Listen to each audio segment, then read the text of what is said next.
साल 2020 में लॉकडाउन के चलते 6 महीने से लोगों का कामकाज बंद होने के चलते मध्यम वर्ग के महिलाओं को मिला लोन की सुविधा, जिससे वे अपने कारोबार शुरू कर सके। और ये मदद वर्सोवा विधानसभा में धनतेरस के शुभ अवसर पर महिला सम्मान कर्ज योजना के तहत लाभार्थियों को चेक वितरण किया गया। इस कार्यक्रम में प्रमुख उपस्थिति विधान परिषद में विपक्ष के नेता श्री प्रवीण दरेकर जी, जन कल्याण बैंक के चेयरमैन श्री संतोष केलकर जी, नानाजी देशमुख अनुप्रयोगों के अध्यक्ष संजय पांडे जी, नगर सेवक अभिजीत सामंत जी, राज यादव जी, कमलेश शर्मा जी, घनश्याम यादव जी सहित अन्य लोग उपस्थित थे।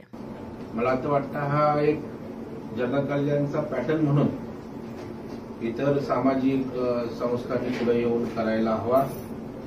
ज्या इथल्या सामाजिक संस्थांनी हातभार लावला त्यांचंही अभिनंदन करेन, कारण त्यांनी जो काही सबव्हेन्शन इंटरेस्टचा पार्ट उचलला, त्यांनी जो सहभाग या ठिकाणी घेतला, त्यामुळे फिजिबल। मुंबईकरों को, महाराष्ट्र की जनता को मैं दिवाली की शुभकामनाएं देता हूँ। कोविड का संकट है वो दूर हो और फिर एक बार मुंबई जो अपने देश की फाइनेंस कैपिटल है वो फिर एक बार चले और दिवाली में सबकी प्रगति हो, उन्नति हो, ऐसे मी शुभकामना। आज धनत्रयोदशी आहे आणि उद्या नरक चतुर्दशी आहे। धनत्रयोदशीच्या दिवशी आज आम्ही सगळ्यांना चेकचं वाटप केलं आहे, म्हणजे आपण लक्ष्मीचं पूजन करत आहोत एका प्रकारे। आणि नरक चतुर्दशीच्या निमित्ताने, म्हणजे नरक चतुर्दशी म्हणजे आपण राक्षसाचा आपण खात्मा करतो। मला असं वाटतं नरकरूपी आपल्या करोनारूपी राक्षसाचा आपण मात करू ह्या वर्षी दिवाळीमध्ये, आणि नवीन एक ऊर्जेचं पर्व चालू होईल याची मला पूर्ण खात्री आहे। धन्यवाद। जनकल्याण सहकारी बँक यांचे अध्यक्ष श्री संतोष केळकर यांच्याशी आम्ही कोविडच्या दरम्यान, लॉकडाऊनच्या दरम्यान जी आम्ही बाकी रिलीफ वर्क करत होतो त्यावेळी चर्चा केली की आता आपण लोकांना मदत तर करतोय, म्हणजे आपण रेशन देत होतो, कोणाला काही अन्नधान्य देत होतो, औषधाची मदत करतो, हॉस्पिटलायझेशन करता मदत करत होतो, पण गेले 6 महिने हे पूर्ण चक्र, आर्थिक चक्र थांबलं आहे। आणि आर्थिक चक्र थांबल्यानंतर ज्यावेळी हे आपले नेहमीचे व्यवहार चालू होतील, म्हणजे शाळा चालू होतील की अजून काय चालू होतील, त्यावेळी सगळ्यांचा रोजगार थांबलेला आहे, नोकऱ्या थांबल्या, नोकऱ्यांमध्ये पगार मिळाला नाही, काही लोकांच्या नोकऱ्या गेलेल्या आहेत। त्या अशावेळी घरातील महिलांची विवंचना असते आणि काही महिला स्वतःच्या ताकदीवरती स्वतःचा व्यवसाय करत असतात, जो व्यवसाय पण आज थांबलेला आहे। तर निदान त्यांना काहीतरी उभारी देण्याकरता या संकटकाळी आम्ही एक 10,000 रुपयाची स्कीम ही आणलेली आहे। आणि त्याच्यामध्ये जनकल्याण बँकेने पर्सनल लोन हे साधारणपणे मार्केटमध्ये 11 ते 12% अवेलेबल असतं, ते जनकल्याण बँकेने 8% अवेलेबल करून दिलं। आणि आमचे रवींद्र जोशी मेडिकल फाउंडेशन आणि नानाजी देशमुख फाउंडेशन ह्यांनी 4% त्याच्यावरती अजून सबसिडी देऊन महिलांना अक्षरशः 4%, कारण साधारणपणे आपण बघतो की गरीब वस्तीतील महिला आपले दागिने गहाण ठेवते संकटकाळी आपल्या घरच्यांकरता, किंवा आजूबाजूच्या कुठल्या तरी सावकाराकडून कर्ज घेते, पण कर्ज ज्यावेळी सावकाराकडून घेतलं जातं त्यावेळी महिन्याला ते 4 ते 5% इंटरेस्ट त्यांना पडतो, म्हणजे परत ते आगीतून फुफाट्यात अशी परिस्थिती असते। ह्याच्यात टाळण्याकरता जनकल्याण bank, Ravindra Joshi medical foundation आणि नानाजी देशमुख फाउंडेशन ह्यांनी ही स्कीम आणलेली आहे। आणि मला असं वाटतं की महिलांकरता ही अतिशय उत्तम स्कीम आहे आणि महिला वर्ग रिपेमेंट खूप चांगल्या प्रकारे करता, हा आमचा मागचा अनुभव आहे, त्यामुळे ही स्कीम पण यशस्वी होईल याची मला पूर्ण खात्री है। आज धनतेरस के दिन जो घोर गरीब लोग हैं, जो जिनका रोज़गार का व्यवसाय है, जो डेली वेज अर्नर्स हैं, उन लोगों के लिए जनकल्याण बैंक, नानाजी देशमुख प्रतिष्ठान और रवींद्र जोशी फाउंडेशन, इन्होंने मिलकर के, हम सब ने मिलकर के एक कर्ज की योजना बनाई। इस योजना के अंतर्गत 10,000 रुपये का कर्ज हम इन सभी लाभार्थियों को दे रहे हैं, जिसका ब्याज है 8% साल का मासिक बोला तो 8% साल का। और इस कर्ज में से 4% जो है नानाजी देशमुख प्रतिष्ठान और रवींद्र जोशी फाउंडेशन कर्ज का वहन कर रहे हैं, जिसकी वजह से लाभार्थी को सिर्फ 4% पर ये कर्ज उपलब्ध करा करके दिया जा रहा है।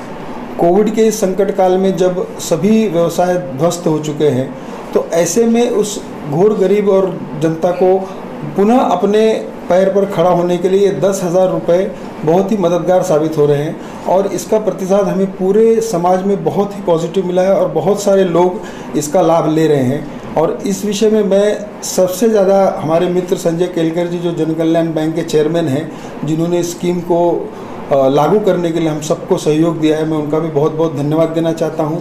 और साथ ही मैं पूरे जनकल्याण बैंक परिवार का धन्यवाद देना चाहता हूं।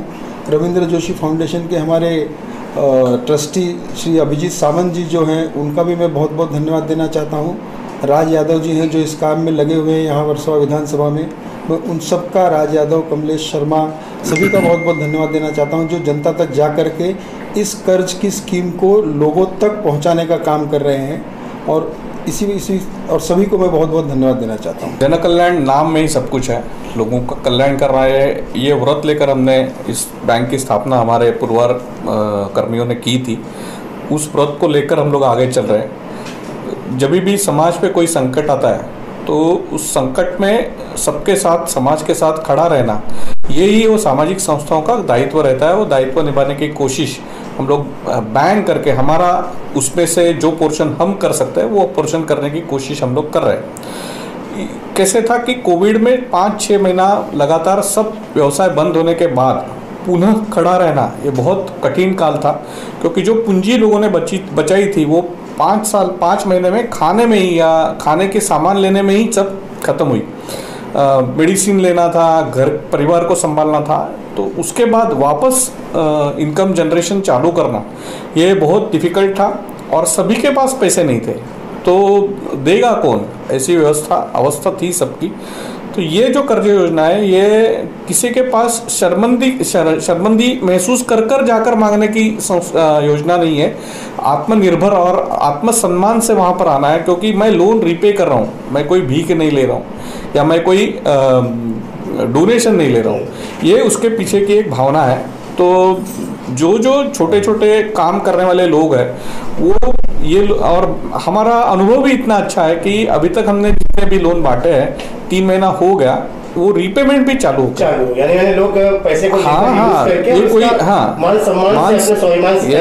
यस काफ़ी अच्छी तरीके से लोग उसका व्यवसाय वृद्धि के लिए उपयोग कर रहे हैं और वापस उस पे से जनरेट करके रीपेमेंट भी कर रहे हैं। तो ये दोनों सामाजिक संस्थाओं का भी मैं तहे दिल से अभिनंदन करना चाहता हूँ, क्योंकि एक समय था कि बहुत सारी सामाजिक संस्थाएं मुंबई में कार्यरत थी, लेकिन उसके बाद सब काम खत्म हुआ। तो लगातार निरंतर समाज के प्रति अपनी जिम्मेदारी निभाने का ये काम नानाजी देशमुख प्रतिष्ठान और रविंद्र जोशी मेडिकल फाउंडेशन कर रहे हैं।